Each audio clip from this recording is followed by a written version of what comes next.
coincide con el eje del cilindro.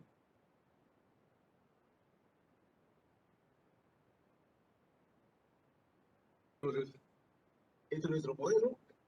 Vamos adecuando a la parte matemática un sistema de referencia y seguimos.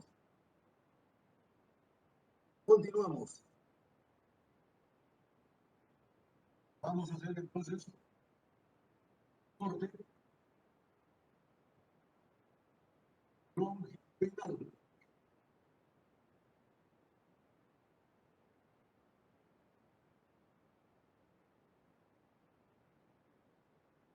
O sea, un corte a lo largo del eje Z, estrictamente con el plano XZ. Un corte.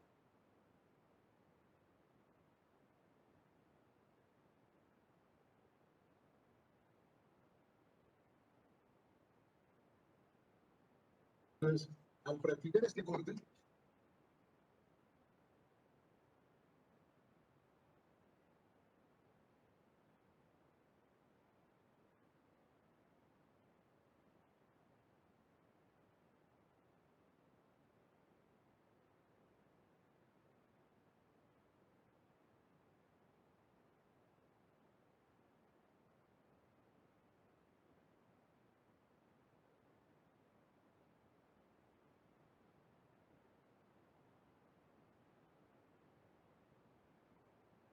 practicar ese corte.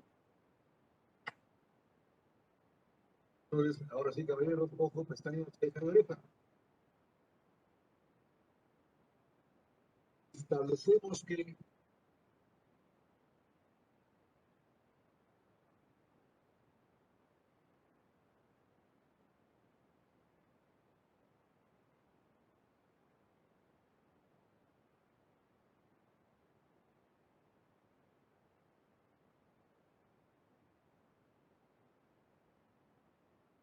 Establecemos que cuando vamos a repasar la teoría de este proceso, D, ojo, el D siempre va a ser el diámetro interno. De lo que vamos a desarrollar, D, diámetro interno. T, T, el espesor del material.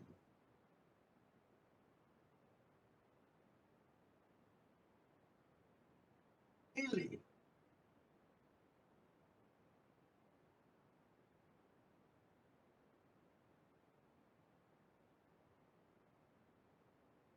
la longitud de la parte cilíndrica.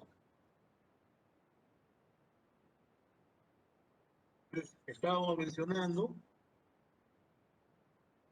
de que el recipiente más a la mano que tenemos es el balón de gas de la casa. Todos lo conocen. Tiene una parte cilíndrica y tiene sus tapas no planas. Tapas no planas.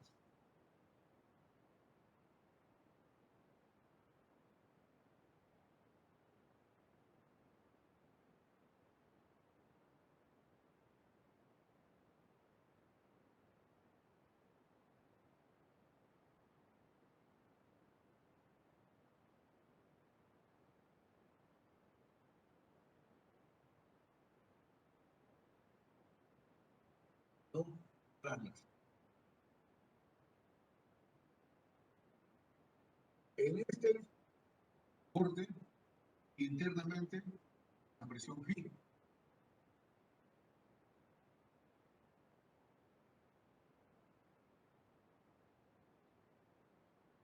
Nuestro sistema de referencia.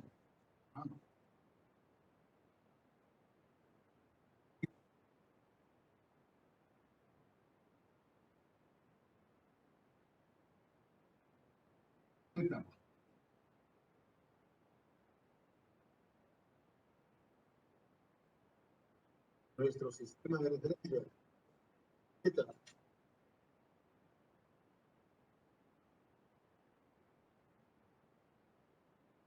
Entonces,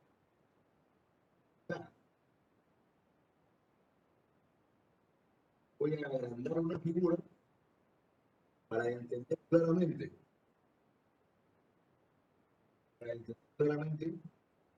lo que necesitamos conseguir.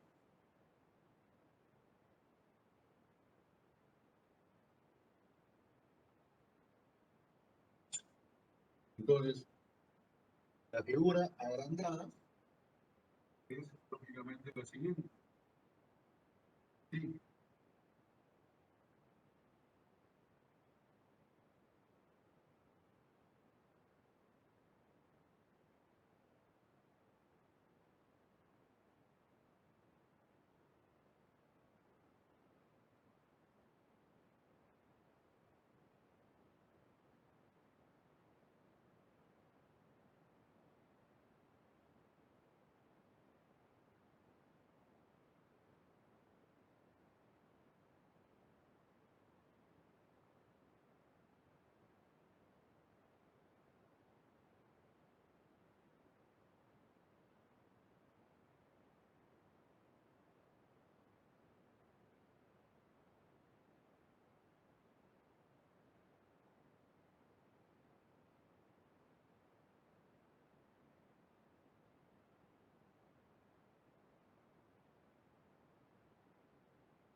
Nada. Esta figura agrandada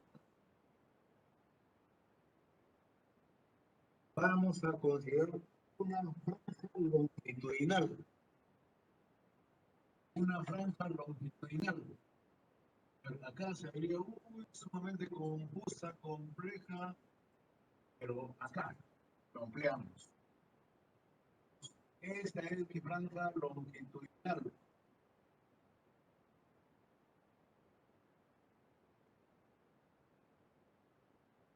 Esta es la franja longitudinal.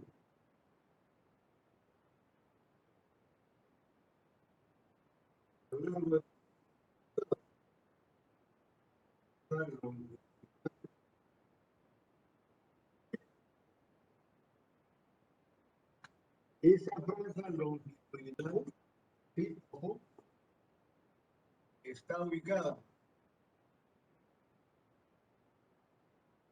desde el eje X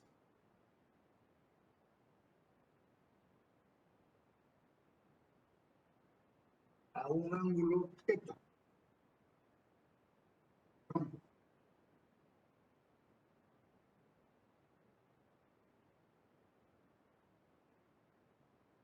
Y el arco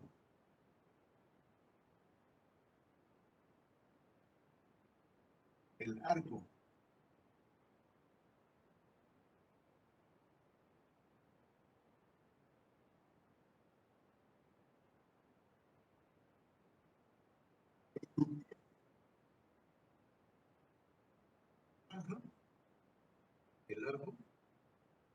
de un diferencial de θ.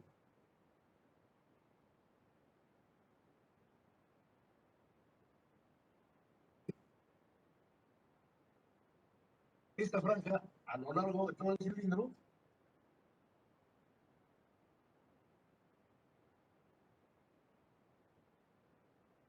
tiene un diferencial.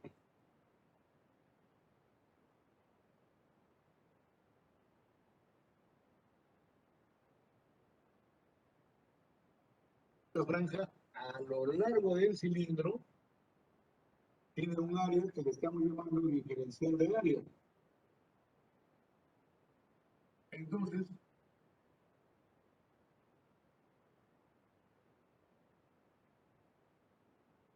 ese diferencial de área tiene esto, es un arco. Y lógicamente,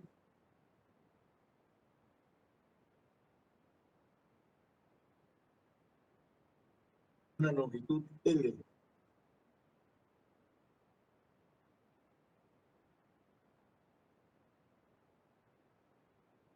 lógicamente, una longitud L.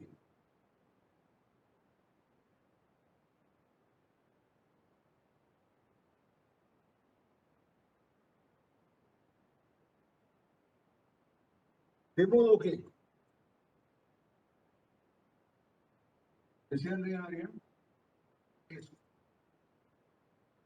arco L. Entonces, esta franja de área diferencial, ¿ya? Tiene un pequeño arco de longitud L. Tu área, lógicamente, es arco por L.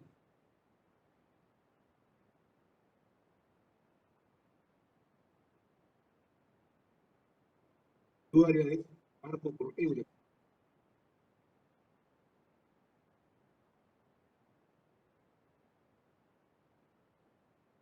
Entonces, cuando así,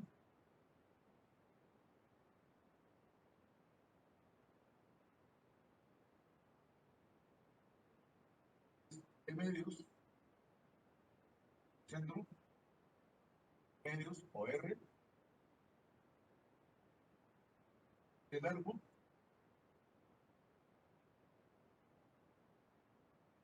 es L.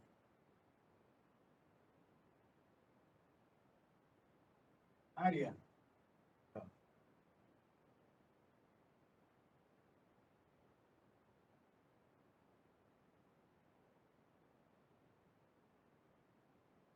Entonces, es pequeño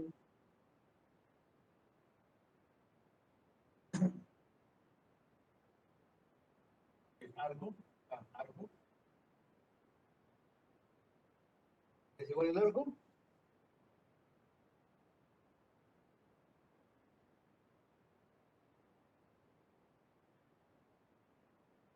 arco, para el arco,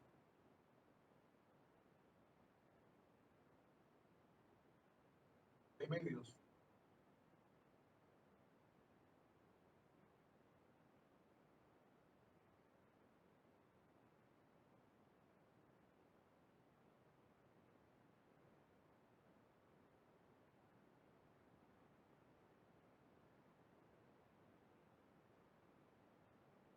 De modo que el arco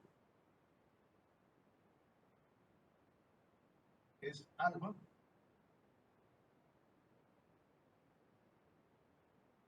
medios.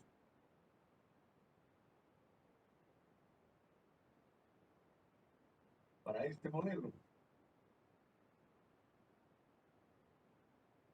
Hablando, este modelo, con este modelo, acá, en vez de alfa,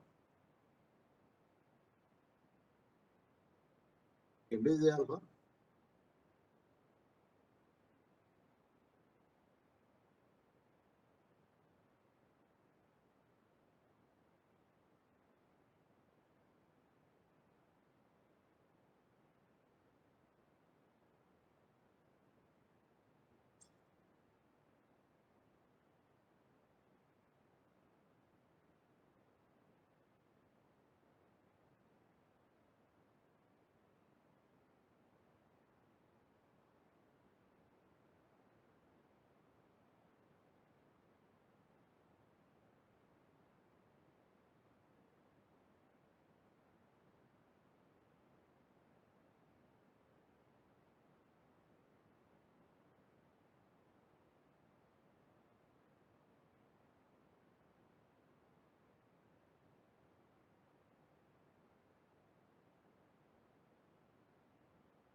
entonces acá, arco,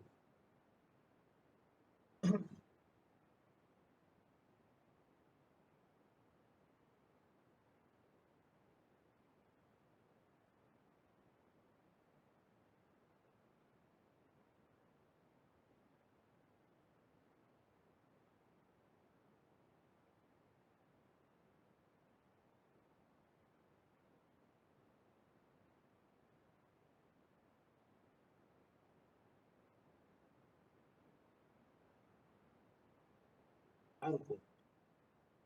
Con lo cual, el diferencial de área,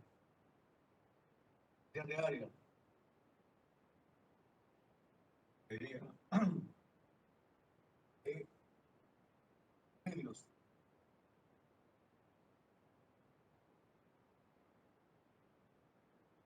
por L, diferencial de teta.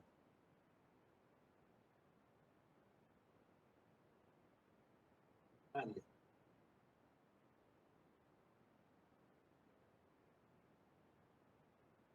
A esto le podríamos llamar, pues, no, nuestra Fórmula 1, por decir algo. La Fórmula 1.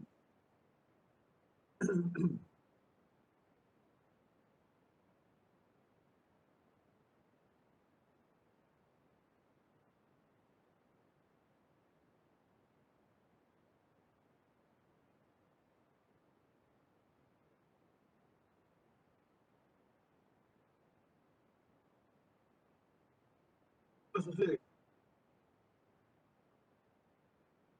Observando ¿no? El plano X, el plano X y también ampliando.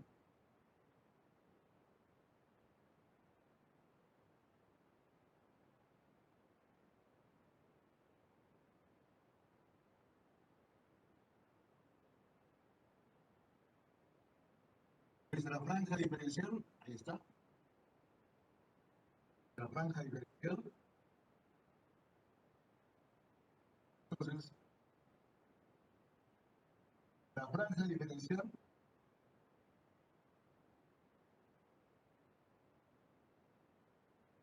está ubicada a un ángulo teta. Aparece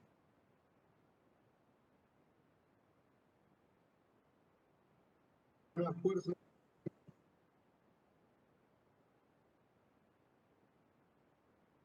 aparece una fuerza diferencial.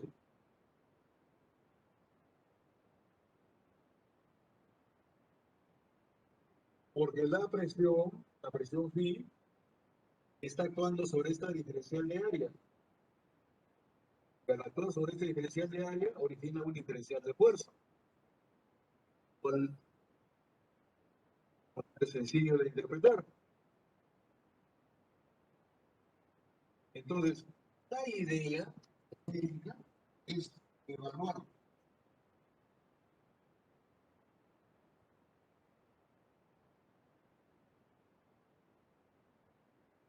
la idea genérica es evaluar cuál es la fuerza total que el fluido a presión phi ejerce sobre el semicilindro. Esa es la idea genérica. ¿Cuál es la fuerza total?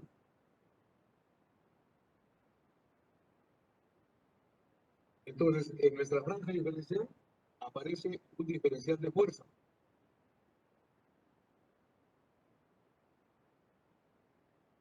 De manera que la fuerza total significaría hacer la integral correspondiente para que todos estos diferenciales de fuerza contribuyan a la fuerza total. Pero hacemos lo siguiente. Este diferencial de fuerza para nuestro sistema X tiene componentes. Esta componente es df o seno teta. Esta vertical es df seno teta. Esos son sus componentes.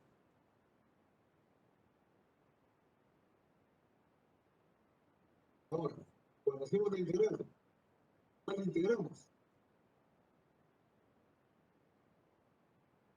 Con un razonamiento típico de ingeniería, decimos, a ver, vamos a ubicar otra franja diferencial simétrica. Ah, qué bien. Otra franja diferencial simétrica. Ahí está. donde también se va a presentar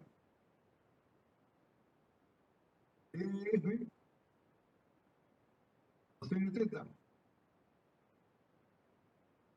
EF n teta, y es que lógicamente actúa también un diferencial de fuerza.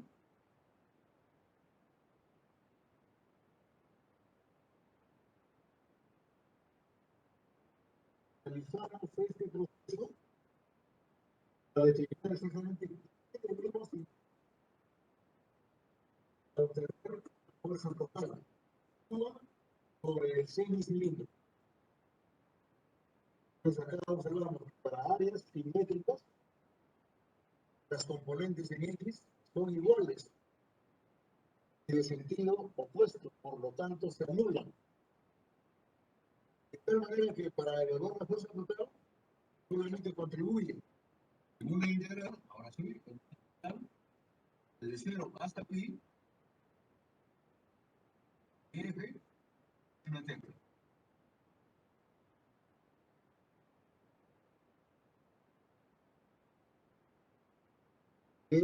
N teta. ¿A qué viene? Ya tenemos entonces el modelo que nos permite evaluar la fuerza total que actúa sobre la parte semicilíndrica de este cilindro que hemos cortado y que estamos analizando paulatinamente.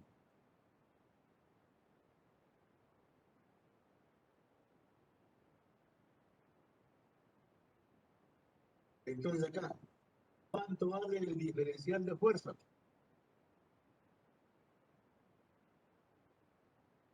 El diferencial de fuerza. Ojo, acá. Diferencial de fuerza.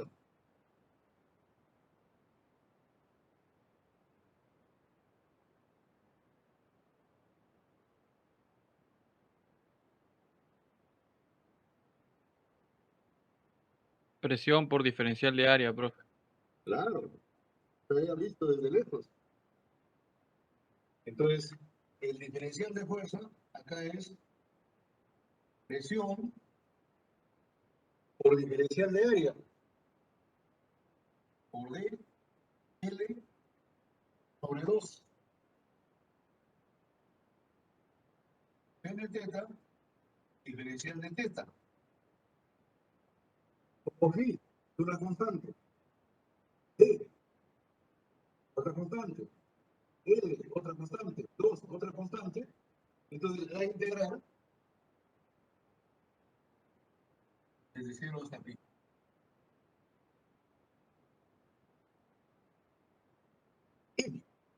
¿Cuánto vale esa integral?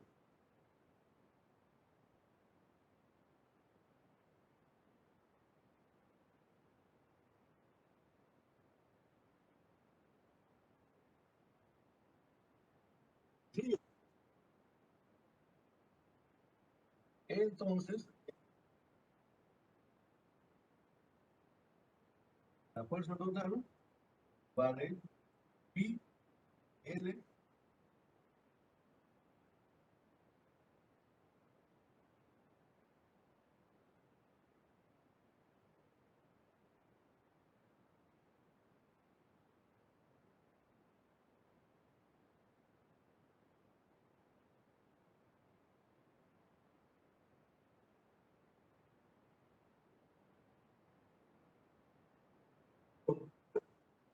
¿Quieres saber cuánto vale la fuerza total?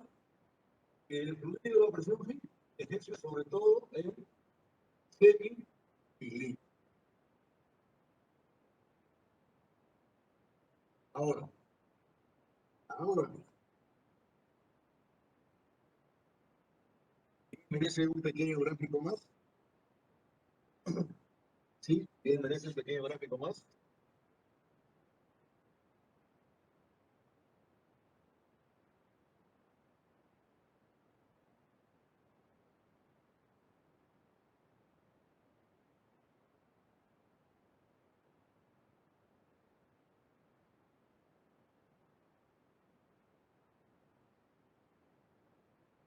Ahí está. Esa fuerza total actúa por el área cortada. Actúas por el área cortada. Entonces, para el equilibrio, en el área cortada,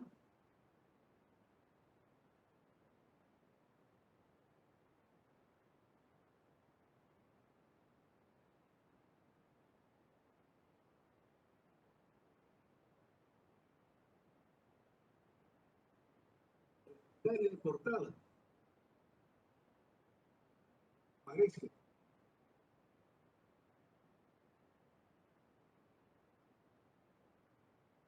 un esfuerzo que le llamamos esfuerzo tangencial. En el área cortada es un esfuerzo tangencial.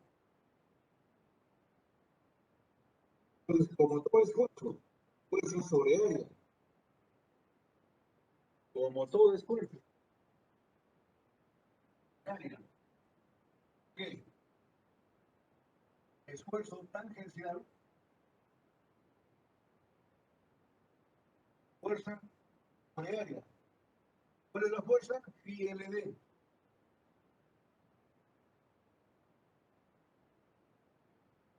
¿Cuál es el área cortada?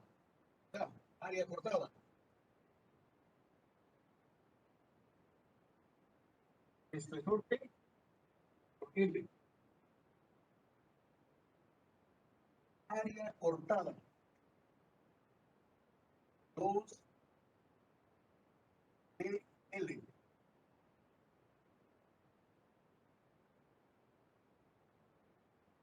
Área cortada. Finalmente, el esfuerzo tangencial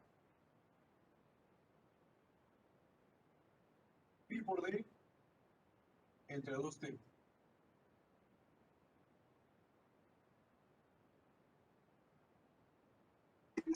Matemático sumamente simple para un razonamiento, ¿no?, donde estamos aplicando nuestras matemáticas que ya ustedes saben hasta la sociedad, proceso de integración, etcétera. Pero lo que rescatamos acá es de que si tenemos, ojo, si tenemos como el balón de la casa, el balón de gas de la casa, como el tanque de una compresora, y lo tenemos así, por ejemplo, en cualquier punto, acá, aparece así, un esfuerzo tangencial, que lo evaluamos con esta fórmula.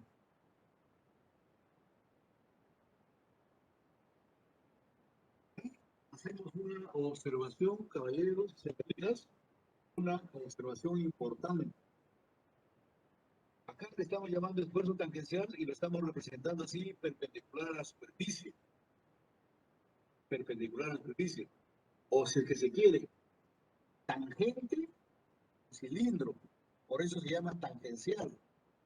Pero no se vaya a entender tangencial en el sentido estricto de tangente, como que el esfuerzo se va al aire. No, el esfuerzo sigue la dirección del material. Consecuencia, es un esfuerzo curvo. Sigue la dirección del material. Es un esfuerzo que trata de separar al material. Es un esfuerzo curvo. Esfuerzo tangencial. Evaluado de una forma sumamente simple. Valor de la presión interna, diámetro interno y espesor del material de la parte.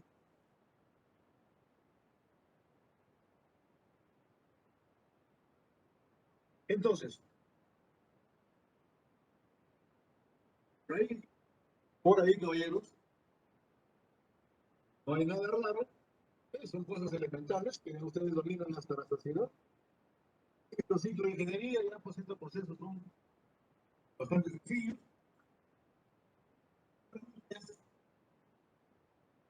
respuesta es, por ejemplo, en este punto que le podemos llamar el punto A,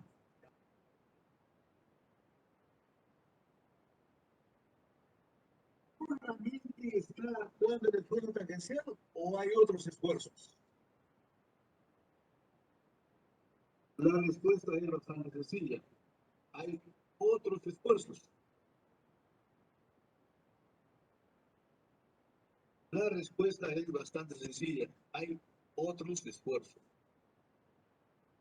Entonces, vamos a evaluar cuál es o cuáles son los otros esfuerzos que se presentan en la punto A. Por ejemplo, ya conocemos el esfuerzo tangencial.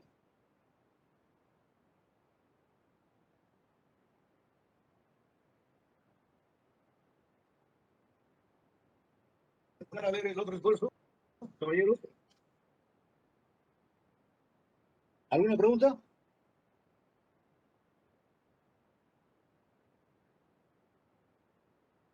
A ver qué nos dice Tafur Gómez Roy. Tafur, ¿todo claro? Sí, ingeniero, todo claro. Perfecto, muy bien. González Silvera. Todo claro, profesor. Muy bien, está claro, muy bien. Entonces,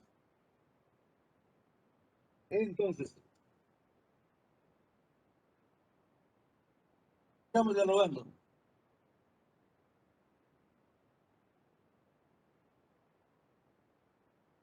Todo este proceso, cuando hacemos un corte longitudinal a lo largo del cilindro. Ahora vamos a practicar un corte transversal. Entonces, borramos nuestra pizarra para hacer el corte transversal. Mantenemos la misma nomenclatura. Longitud L, espesor T, diámetro interno D.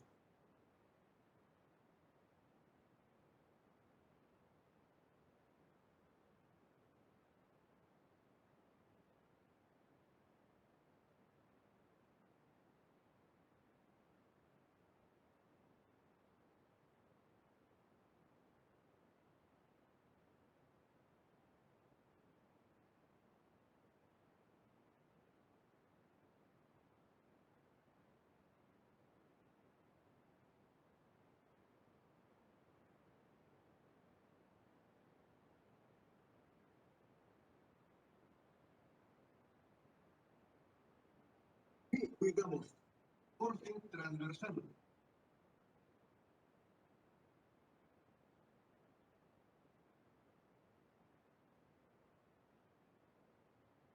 Ahí está. Entonces, nuestro cilindro, como ya lo hemos visto, ubicado en el sistema X, Y, Z, a nuestro cilindro, ahora lo cortamos con una rueda.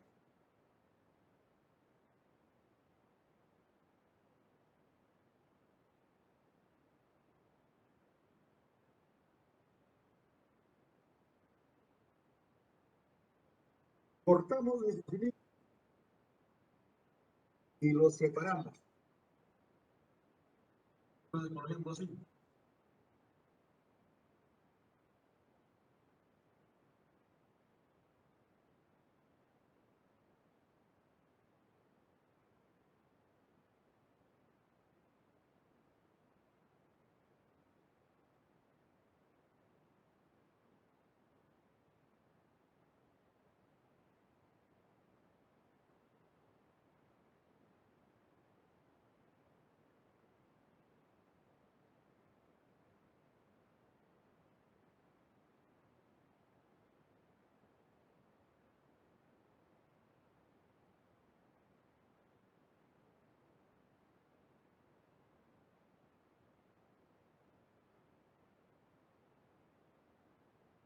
Corte transversal.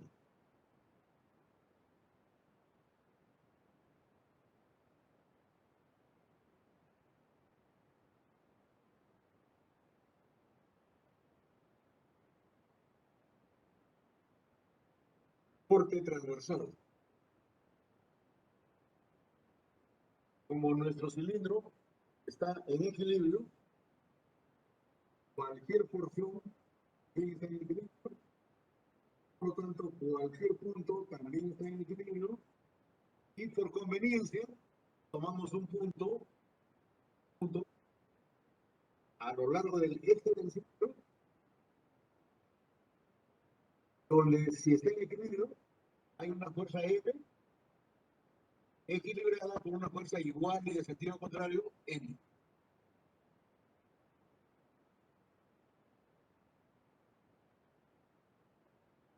Entonces,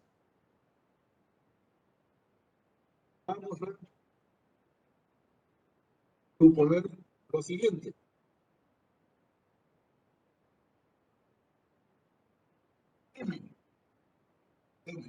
Fuerza M, igual a la fuerza M.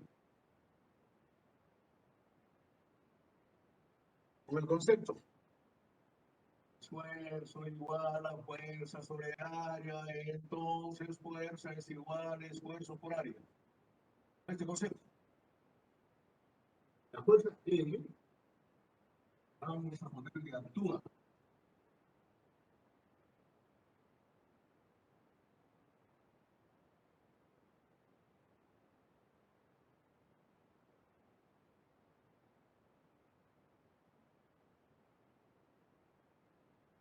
En el área cortada. Esta área cortada.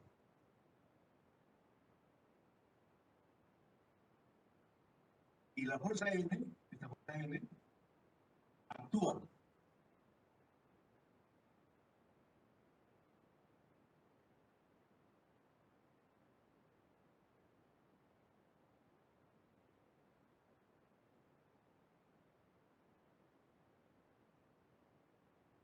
En el área del fondo.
¿Está? Muy bien. Bajo este concepto,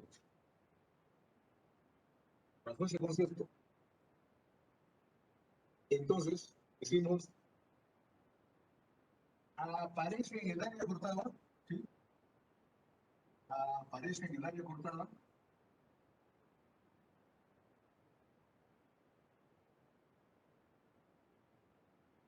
un esfuerzo llamado longitudinal.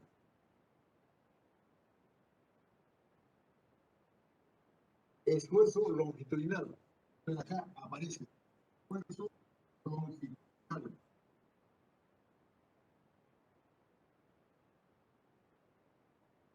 Actuando en el área cortada.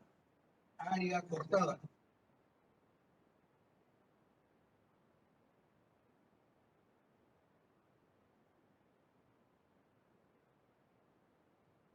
Área cortada.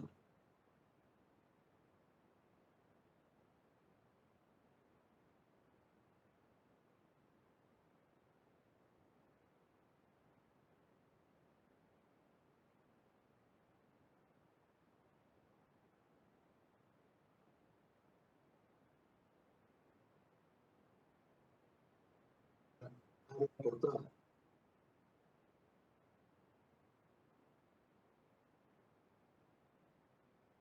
Entonces, cuando consideramos acá, diámetro D, cuando consideramos acá, usted el material. Entonces, corriente exterior al cuadrado menos corriente interior al cuadrado, todo sobre 4. Área cortada.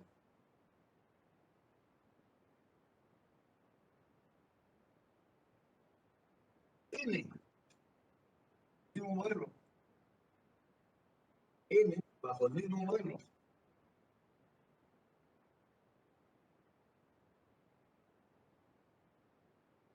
La presión por el área del fondo. Entonces, ¿cuánto vale el área del fondo? A ver, ojo.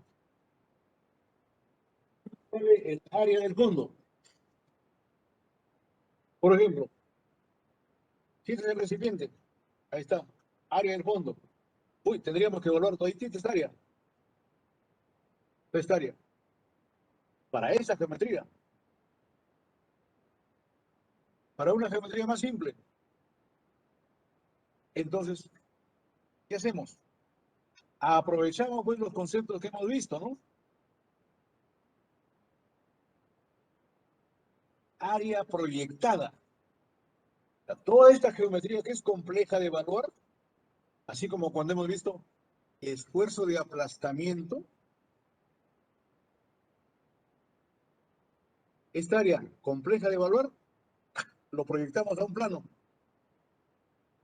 Ah, bueno, si es así, es así. Entonces, proyectamos, pero pues,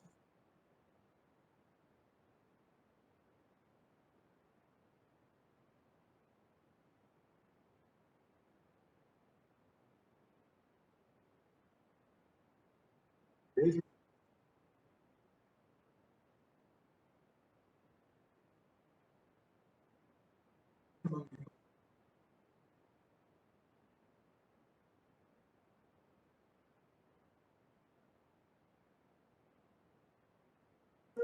y aplicamos, ¿no?, conceptos y ejercicios típicos.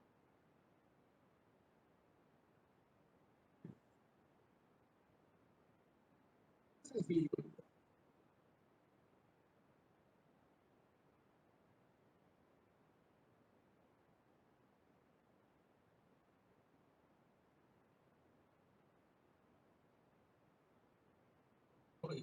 Hay un error de paréntesis. Es así.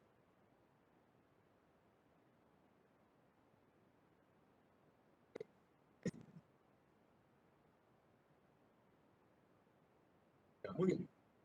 Entonces acá, ¿no?, eliminamos los igualos.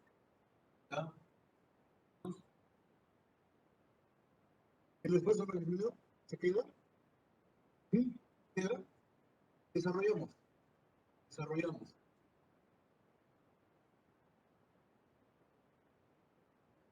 Entonces, al desarrollar, tenemos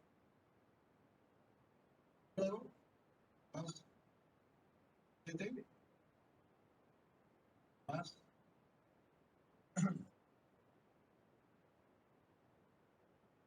4t cuadrado menos t cuadrado.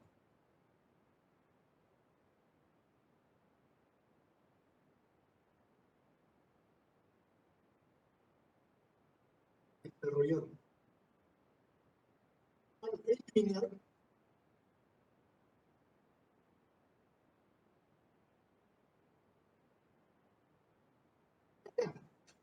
ojo,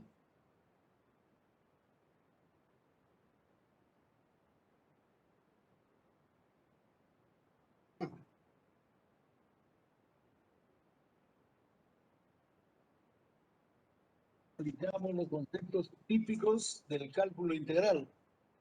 ¿Cuál es el concepto típico del cálculo integral? Para un espesor T pequeño, para un espesor T pequeño, T al cuadrado tiende a 0. Para un espesor pequeño T, T al cuadrado tiende a 0.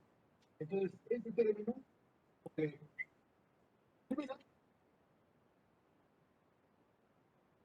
elimina. Bajo ese concepto. En consecuencia, ¿qué nos queda? Queda que el esfuerzo longitudinal es igual a pi por d al cuadrado 4dt, que finalmente el esfuerzo longitudinal pi por d 4t.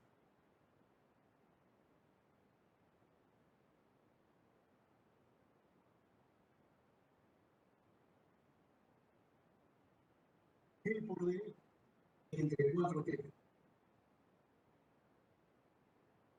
Por lo tanto,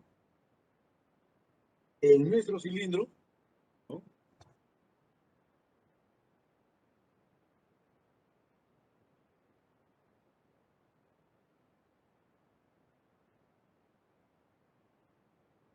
Por lo tanto, cilindro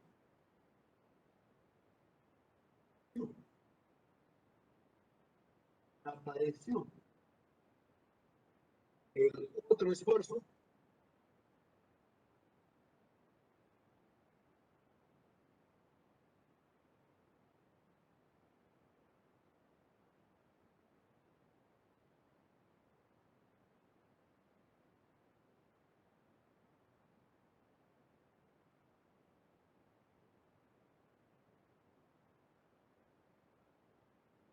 a lo largo de la pared del cilindro. Esfuerzo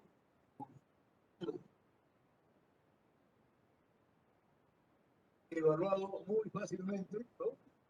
Y presión interna por diámetro interno entre 4 veces el espesor del material. Y lógicamente, no se hace pues en forma común y corriente, ¿no? Mira, este esfuerzo es la mitad de esto.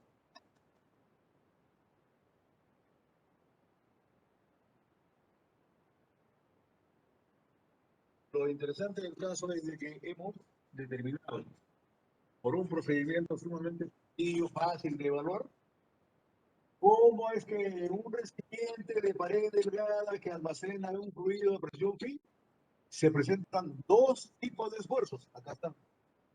Un esfuerzo llamado tangencial. Algunos libros también mencionan como esfuerzo circunferencial.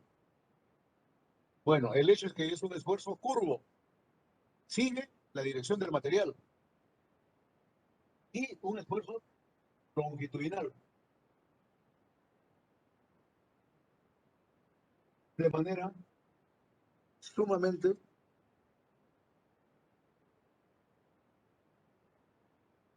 sencilla. Entonces, si por acá cambiamos, así, por acá, el longitudinal, esto quedaría así. Esfuerzo tangencial, pi por d entre 2t, esfuerzo longitudinal, pi por d entre 4t. Uno es la mitad del otro, se acabó.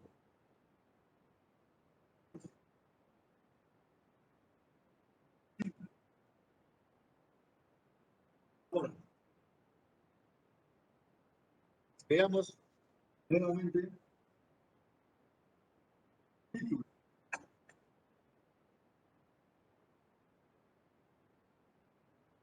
y lo que hemos conversado. Ojo, acá tenemos representado nuestro modelo. ¿Cuál es nuestro modelo? Un cilindro que tiene tapas. Acá no hemos representado la tapa. La parte cilíndrica tiene diámetro D y longitud L. Ahora veamos las tapas. La primera pregunta. La primera pregunta. A ver, ¿qué nos dice pues Josep Ángeles Castro? ¿Está presente o no está presente? Sí, profesor, presente. Dime, Josep. Ese cilindro, ¿crees que tendrá la tapa plana o no? ¿Tiene la tapa plana? Sí, tendrá la tapa plana a los extremos. ¿Tapas planas? ¿Sí o no? ¿Y por qué? No. No es plana. ¿Por qué? ¿Por sus esfuerzos? ¿Ah? ¿Por los esfuerzos? Por la presión interna, pues, ¿no? La presión interna va a tratar de deformarlo. Si es plana, lo va a llevar a un estado no plano.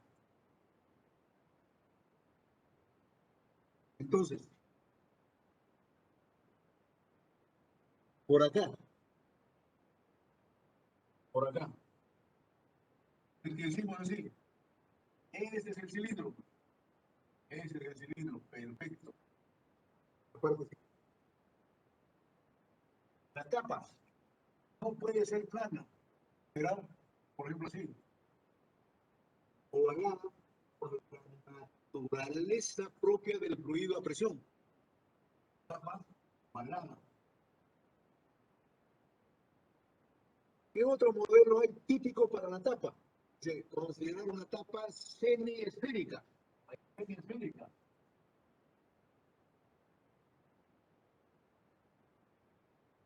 Semiesférica.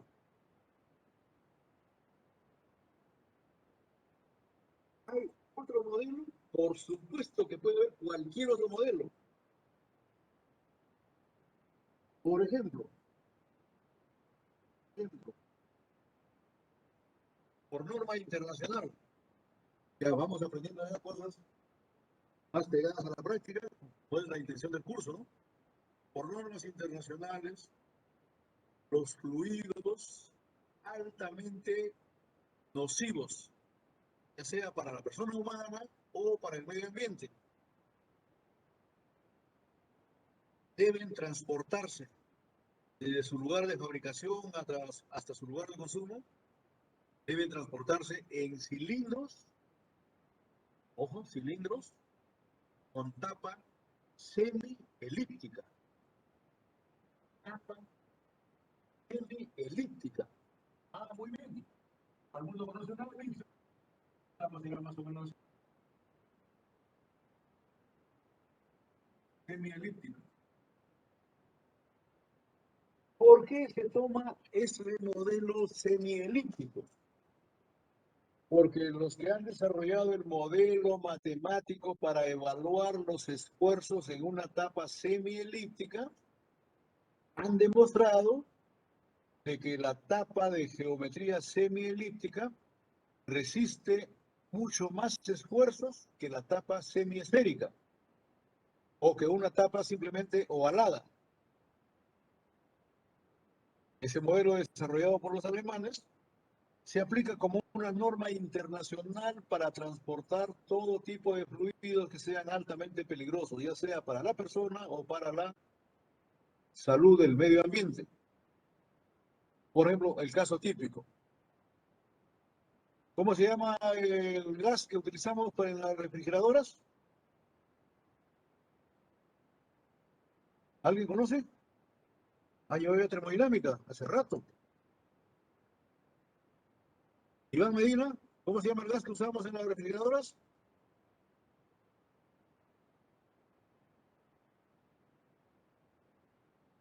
Habla, Iván. Sí, profesor, buenos días. No recuerdo en este momento, disculpe. No recuerdas. Vas a triquear, ¿eh? A ver, Marco Carguancho.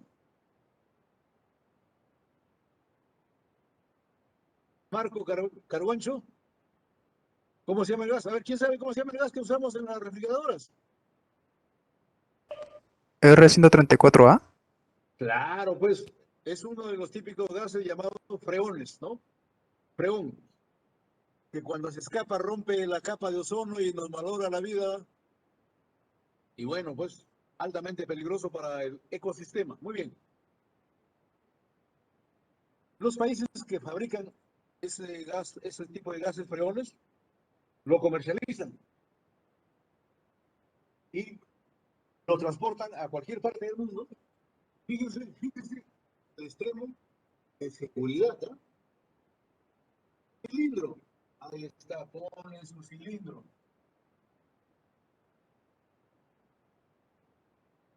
Tapa semielíptica y la ubican así.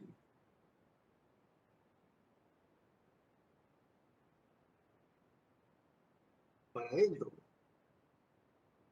Y acá en la parte de acá, ahí están las válvulas, carga y descarga. Entonces, el,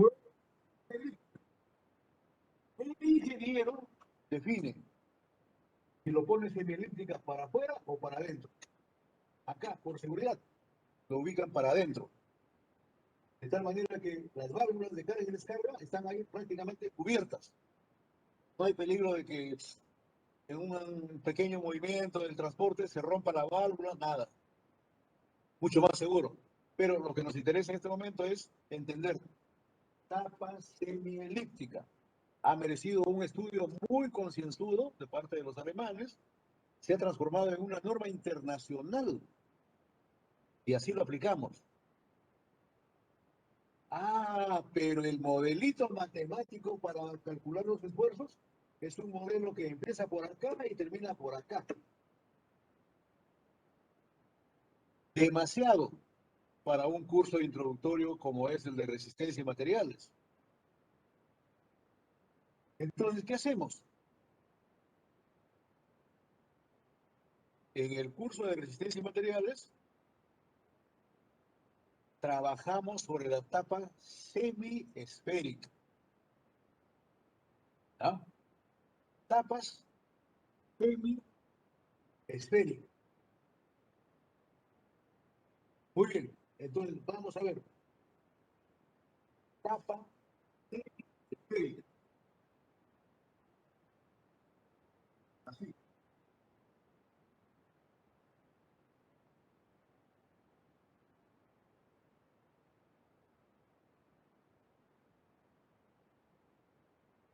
Tapa semiesférica.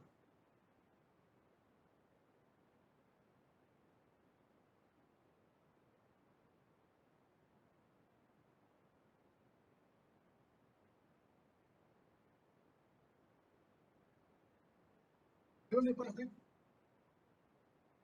Parte de una esfera, esta esfera, serían las dos tapas juntas, cortamos a un plano centroidal, tapa semiesférica, con un corte centroidal.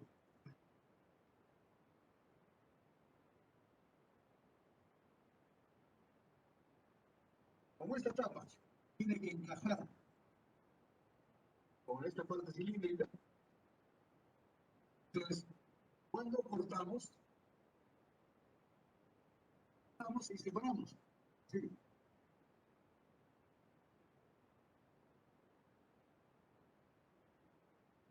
Y por acá también.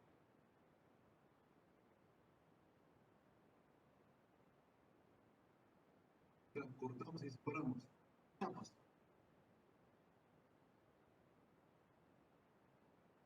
Cortamos y separamos las tapas. Muy bien. Lo planteamos el mismo caso acá. Hay una fuerza N, fuerza N, igualito como hemos visto acá. Por eso no hay borrar parte. Fuerza N actúa en el área cortada. Pues, y tapa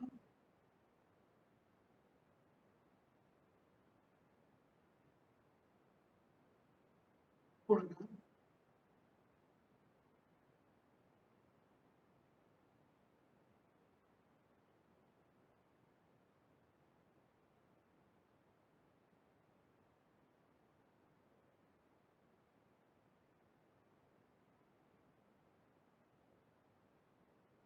planteo las mismas consideraciones. M actúa en el área cortada. Ahí está, este es el área cortada. Pero ya como tapa esférica.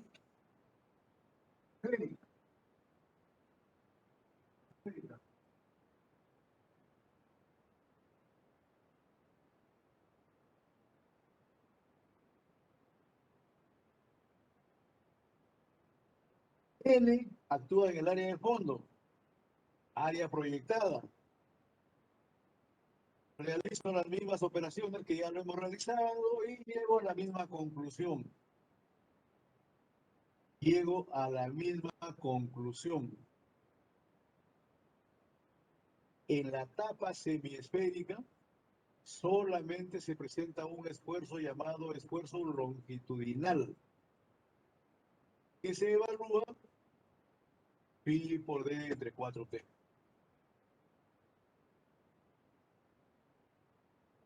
Pi por d entre 4t. Muy bien.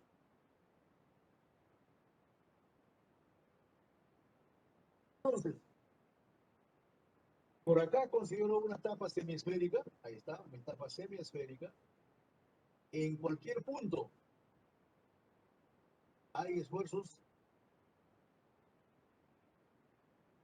una sola magnitud, esfuerzos longitudinales. En la tapa de arriba, igual. Igual. En la tapa, en cualquier punto. Acá, por ejemplo, habrá esfuerzos solamente longitudinales.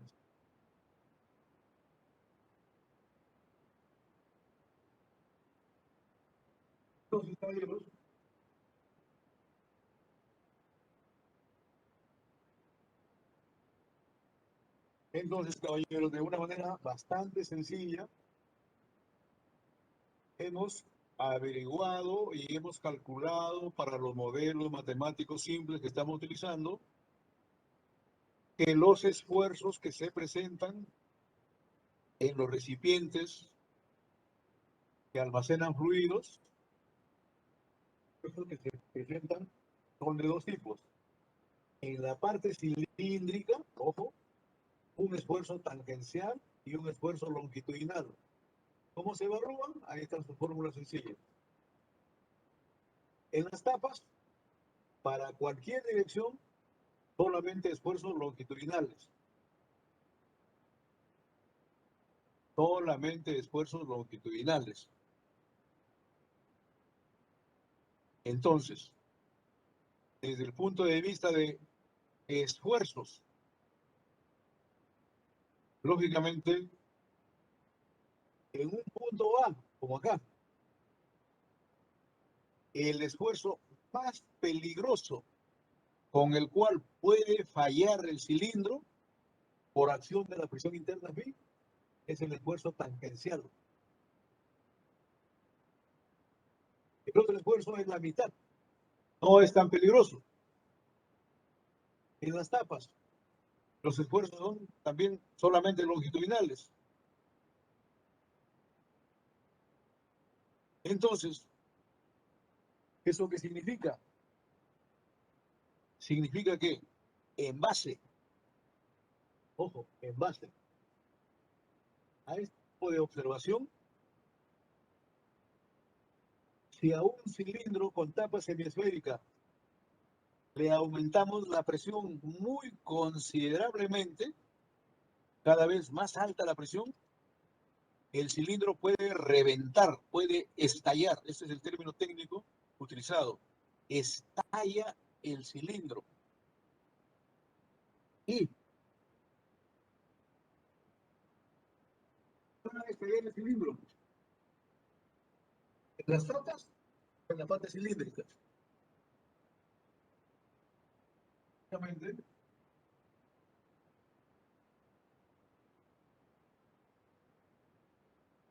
ejemplo, un cilindro, otro cilindro, tapa semisférica, y otro cilindro, bien, con su tapa semisférica.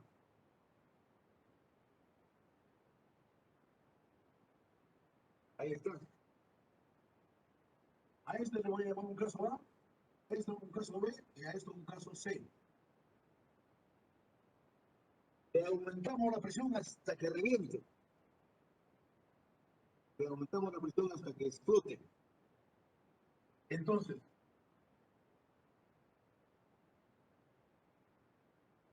así sería la fisura. Así sería la fisura.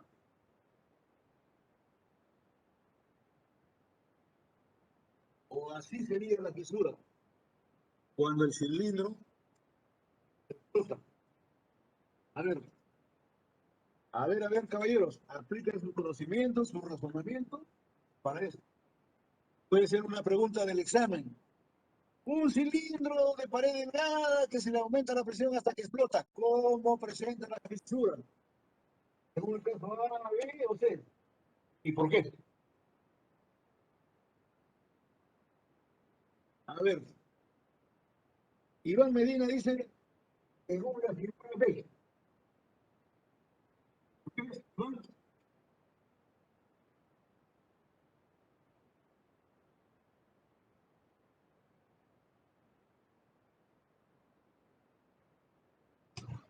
¿Mm?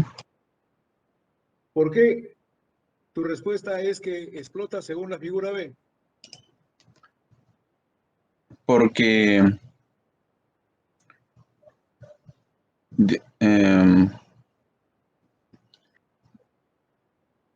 porque el porque la fuerza longitudinal y el esfuerzo longitudinal es perpendicular más o menos a esa fisura, ¿no? Es como si pudiéramos extender la pared, esa pared que está enrollada, si la pudiéramos extender, tendríamos una especie de placa, ¿no? Y como si le estuviéramos estirando la placa hasta que se llega a romper, entonces la rotura sería pues transversal o perpendicular a cómo yo estoy ejerciendo la fuerza, ¿no? Pero acá, ¿qué cosa traduces? Acá se traduce que el que provoca la fisura es este esfuerzo tangencial, pues. Y numéricamente el esfuerzo tangencial es el doble del longitudinal. Entonces, esto sería la figura característica de rotura por explosión en un cilindro de pared delgada. Eso es correcto. Así, casi imposible. ¿Por qué? Porque acá significaría que para arriba, para abajo se separa. ¿Y qué lo separa? El esfuerzo longitudinal. Pero no es posible porque el esfuerzo longitudinal es solamente la mitad del anterior, ¿no? Ojo, así. No, absolutamente no, no. Así, relativamente no. Así casi siempre. ¿Y qué pasaría para este caso? ¿Cuándo se rompería así?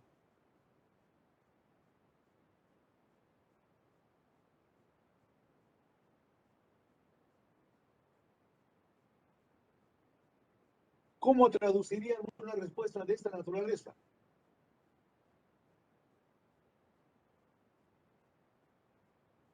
Acá, más o menos, ¿no? Como que el esfuerzo tangencial es equivalente al esfuerzo longitudinal y por eso se rompe así. Pero esto no concuerda con estos valores. Este sí concuerda con estos valores. Sin embargo, escuchen, por ejemplo, en el laboratorio 4 de nuestra universidad se construyó hace mucho tiempo unos dispositivos para probar los balones de los fabricantes de recipientes en el Perú. Entonces, traían sus recipientes, se les sometía a una presión interna hasta que estallaban. Y se observaba, así, de que esta fisura lo presentaba más o menos el 95% de los balones ensayados. Lógico, la explicación es simple. Esto lo presentaba un 3% y esto lo representaba un 2%. Entonces, a los estudiantes de la facultad que estábamos llevando el curso de Ciencia de Materiales, nos hacían sacar probetas, hacíamos el ensayo metalográfico y los alumnos que llevaban el curso de Resistencia de Materiales diagnosticaban de que así, ojo, así, se produce muy pequeño porcentaje, pero se produce. ¿Y cuál era el resultado del análisis metalográfico? Y acá, la falla era por el material empleado. El material empleado, acero, que tiene fósforo, azufre, elementos que ustedes ya han visto y han estudiado, que son elementos antisoldabilidad. Resulta que cuando el acero está en estado líquido, no es como cuando nos tomamos un café, pues no, cuando nos tomamos un café, sencillamente echamos el agua, echamos el café, con la cuchara movemos, qué bacán, una solución homogénea. El acero se fabrica más o menos así, pero no hay cucharita para moverlo, pues no estamos hablando de 1300, 1400 grados centígrados. Los elementos están ahí, que se mueven, se agitan por corrientes de convección. Entonces, hay lugares donde hay concentración de azufre. El acero se une, pero no se suelda. Cuando se somete a fuertes presiones, revienta así. Entonces decía, esto se debe a concentración de fósforo. En otras probetas, alta concentración de azufre. Así, pero también es posible. Y finalmente eso, oiga, caballero, esto nunca se da. Sin embargo, se presenta. ¿Cuándo se presenta? Cuando la parte cilíndrica, ojo, la parte cilíndrica, esta parte cilíndrica, es formado por láminas.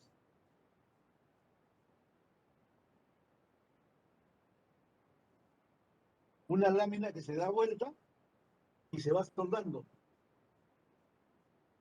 Como ya tiene una hélice, los esfuerzos entonces en la soldadura, acá, se equiparan. Y por acá se rompe más o menos así. Pero esto es por proceso de fabricación. En cambio acá no, pues acá se tiene una lámina, esta lámina, se rola y se suelda por su costura. Entonces, estos son los procesos que nosotros tenemos que aprender a observar. La teoría que dice esto, en la práctica hay que ver. Esa teoría responde con estos casos. Acá, falla del material por el proceso de fabricación en las siderúrgicas. Influye bastante la presencia de azufre, fósforo. Y acá, proceso de fabricación. Entonces, lógicamente, ¿no? Lógicamente, ahora sí, una última pregunta. ¿Cuál de esos tres casos es el mejor proceso de fabricación para cilindros? A ver.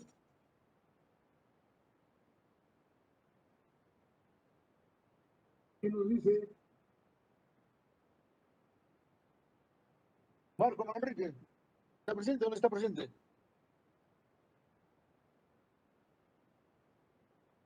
Esta Lorna no está presente.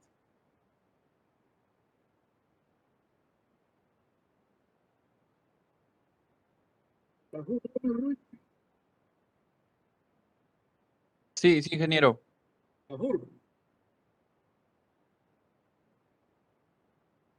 Entre este caso de fabricación, este caso de fabricación y este caso de fabricación, ¿cuál es el mejor caso?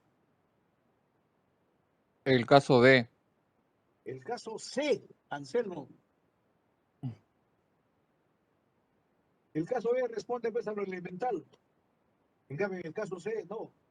Fíjate acá, en el caso C, estos esfuerzos longitudinales han crecido, se han hecho casi igual a esto, por eso se rompe. Igual para acá, igual para acá, igual para arriba, igual para abajo.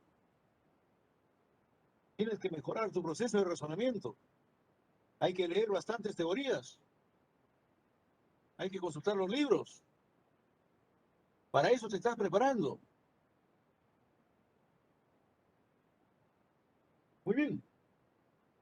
Entonces, caballeros, tratamiento matemático para recipientes de pared delgada que almacenan fluidos a presión interna fría. Nos falta aplicaciones. Pero ahora, en 5 minutos, a ver, en 5 minutos, ¿quién nos dice Trujillo Lucano? ¿Trujillo Lucano está o no está? Habla Trujillo Lucano. Todo el mundo te escucha, no te escondas. No contesta, se escondió el pendejo. Bendecieron. No contesta Trujillo Lucano.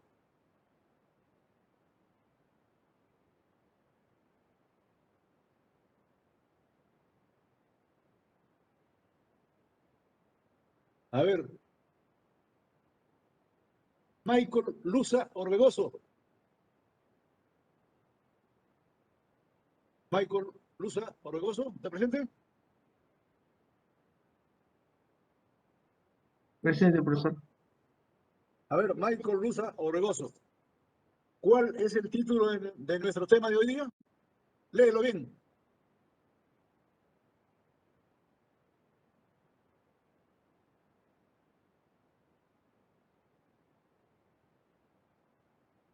Uy, ¿no se escucha el título?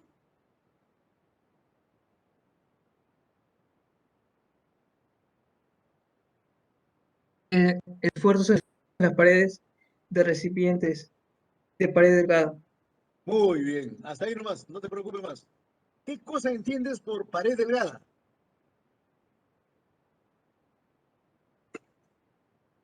Tiene un espesor, poco espesor. Que tiene poco espesor. Claro. En ingeniería, caballeros, los conceptos subjetivos se aplican y previamente lo hacemos números. En ingeniería, todo es número. Por eso, la gran cantidad de gente que estudia ingeniería en las universidades, especialmente en la UNI, ha tenido que pasar por un fuerte proceso de formación matemática. ¿Por qué? Porque todo lo hacemos números. No es como estudiar religión, no es como estudiar historia. No, en ingeniería todo es número. Entonces la pregunta es, caballeros, ¿qué cosa entienden por pared delgada? A ver, cualquiera de ustedes, por el audio.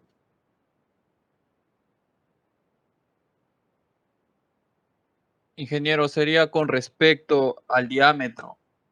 Es muy pequeño. El espesor es pequeño, pero respecto al diámetro. Muy bien. ¿Ayuda? Afur. Gafur Gómez. Muy bien. Así es. Tendré en cuenta para algún prácticas, porque lógicamente, pues, ¿no? Merece que le incentive al que estudia o elabora conceptos a estas alturas de la vida profesional en formación. Muy bien, entonces entendamos lo siguiente, caballeros. Pared delgada. Ojo, pared delgada. Cuando estudiamos recipientes de pared delgada, el concepto pared delgada es un concepto subjetivo. Hacemos número de la siguiente manera.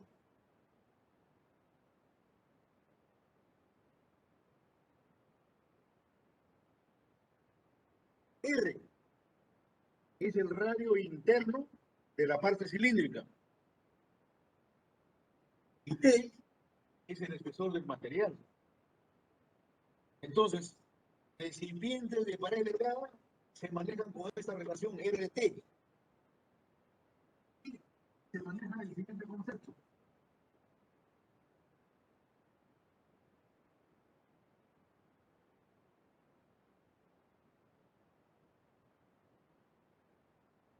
La relación RT igual a 10 significa el límite entre un recipiente de pared delgada y un recipiente de pared gruesa. Para arriba, pared delgada. Para abajo, pared gruesa.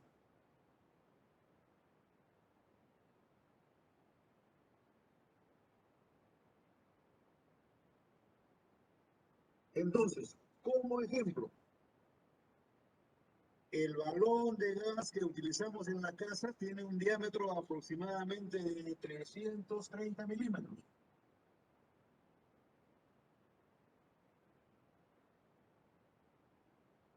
Se fabrica con una lámina de máximo 5 milímetros. Casi todos lo fabrican con una lámina de 5 milímetros, 5 milímetros. Entonces, la relación RT, ¿cuánto es?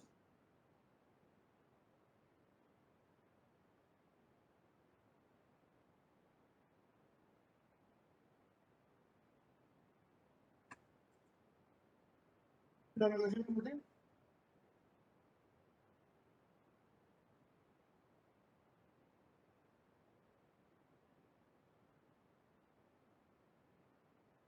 la relación es 33. Entonces, esta teoría me dice que el recipiente de gas que usamos en la casa, con estas dimensiones, tiene una relación RT 33, por lo tanto es un recipiente de pared delgada. Pero si al construir un recipiente obtenemos que la relación es menos de 10, o sea, 8 o 9, sería un recipiente de pared gruesa. Y toda la teoría que hemos visto, sencillamente, no se aplica para recipientes de pared gruesa. Así de simple, no se aplica. Entonces, ¿qué hacemos? Y técnicamente, recipientes de pared gruesa.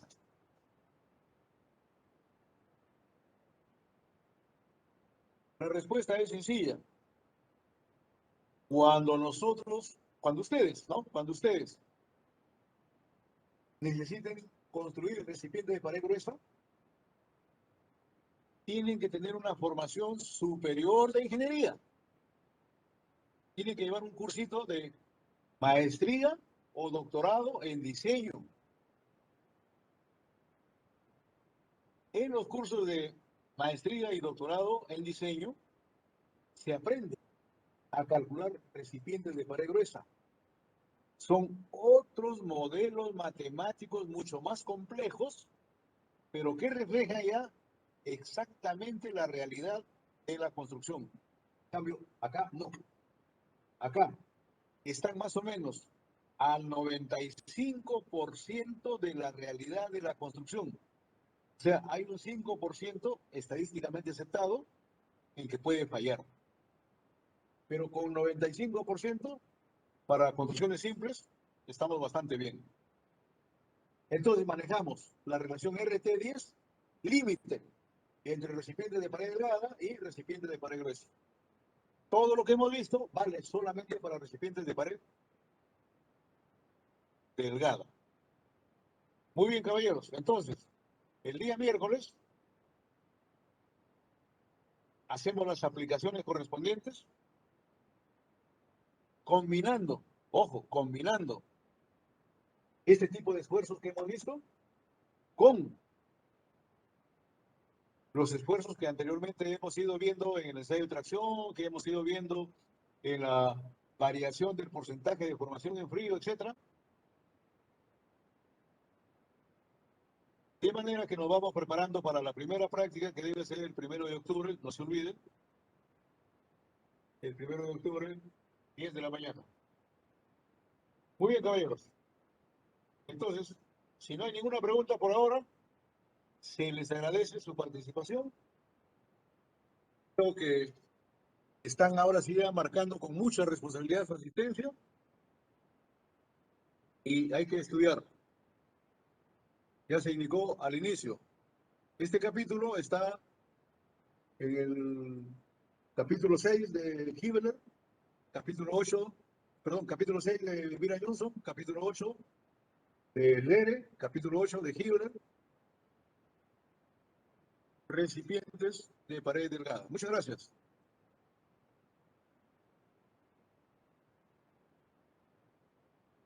Claro, profesor, buen día. Ya, muy bien, caballeros.